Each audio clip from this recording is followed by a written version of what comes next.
Saudações! Passo a apresentar os resultados do estudo com o tema Amendoim, prática de conservação, consumo e exposição a aflatoxinas e consequências para a saúde. O amendoim é uma das principais oleaginosas cultivadas no mundo, com alto valor nutritivo e boa palatabilidade. Quando exposto a elevadas temperaturas e excesso de umidade, torna-se suscetível à contaminação por fungos produtores da aflatoxina. Os fungos produtores da aflatoxina no amendoim podem ocorrer em qualquer ponto da sua cadeia de produção. As condições climáticas do nosso país, caracterizado pelo excesso da umidade e elevada temperatura, essas sim são condições favoráveis para o crescimento de fungos toxigênicos. As aflatoxinas no organismo humano têm como órgão de eleição o nosso fígado, e a severidade dos efeitos varia de acordo com o tempo de exposição, a dose, a dieta, o estado nutricional, o gênero e a idade do indivíduo.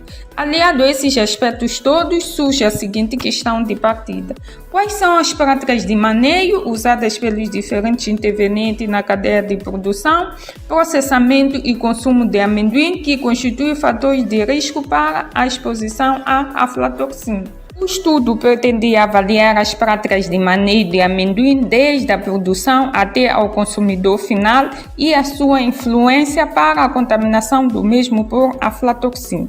Esse estudo decorreu em 2 distritos, nomeadamente Maguda e Manhissa, para os produtores, e em 5 mercados da cidade de Maputo, nomeadamente Mercado Central, Fajardo, Chipamanini, Zimpeto e Malanga, para os consumidores.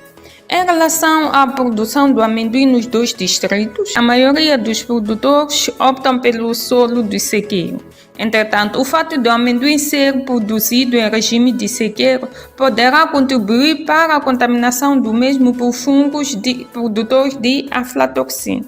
E olhando para a assistência técnica, a maioria dos produtores tem fraca, ou seja, não tem nenhuma assistência técnica, e eles se apoiam nas suas experiências anteriores para o manejo ao longo de cadeia de produção. O incremento da assistência técnica contribuiria na melhoria das práticas de manejo e, consequentemente, reduziria o crescimento de fungos. Os resultados mostram que todos os produtores fazem a colheita manual. Entretanto, essa forma de colher pode incrementar o crescimento de fungos se as práticas adequadas de manipulação e higiene dos utensílios não forem devidamente observadas. Verificou-se que os produtores armazenam seu amendoim em celeiros tradicionais por mais de 1 ano e em sacos de várias especificações. Alguns sacos absorvem calor e, consequentemente, há aumento da umidade, o que propicia o crescimento de fungos toxigênicos. E também foi possível constatar que o amendoim armazenado é protegido contra insectos e roedores, o que é fundamental para a prevenção de crescimento de fungos. Os nossos consumidores relataram que consomem amendoim de diversas formas, sendo a forma de carreira mais frequente, existindo alguns que gostam também de um amendoim cru fresco. Algumas formas de consumo do amendoim apontadas pelos nossos consumidores oferecem risco para a saúde, como, por exemplo, o consumo do amendoim cru pode conter elevadas taxas de aflatoxina. Apesar de uma das formas de consumo do amendoim fresco passar pela fervura, este procedimento não é suficiente para destruir a aflatoxina, que possivelmente podem ter crescido em algum ponto de cadeia. Para a eliminação total da aflatoxina é necessário um calor de 200 graus Celsius. A maioria dos consumidores referiu que pila o amendoim para o consumo. E desses que pilam o amendoim, conservam o amendoim em recipientes fechados à temperatura ambiente. Destes que conservam o amendoim pilado à temperatura ambiente, a probabilidade de crescimento de fungos é maior em relação aos que conservam o amendoim pilado na geleira e no congelador.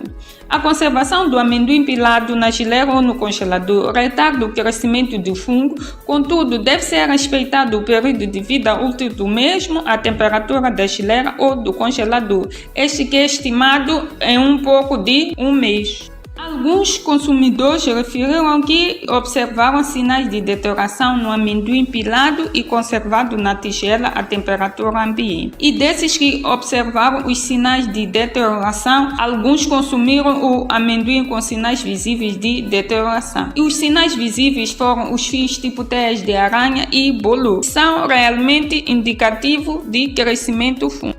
As práticas e procedimentos de produtores e consumidores favorecem o crescimento de fungo. O consumo de amendoim contaminados com fungo pode ser considerado uma forte exposição a aflatoxinas e, consequentemente, risco à saúde humana. Por fim, deixamos aqui algumas recomendações aos produtores que se façam um incremento da assistência técnica. Aos consumidores devem ser promovidas campanhas de educação e divulgação de informação sobre os riscos para a saúde pelo consumo de amendoim contaminado. E a comunidade acadêmica recomenda-se estudos de intervenção para o diagnóstico e educação dos consumidores e produtores sobre as formas de manejo do amendoim ao longo da cadeia de produção e do consumo.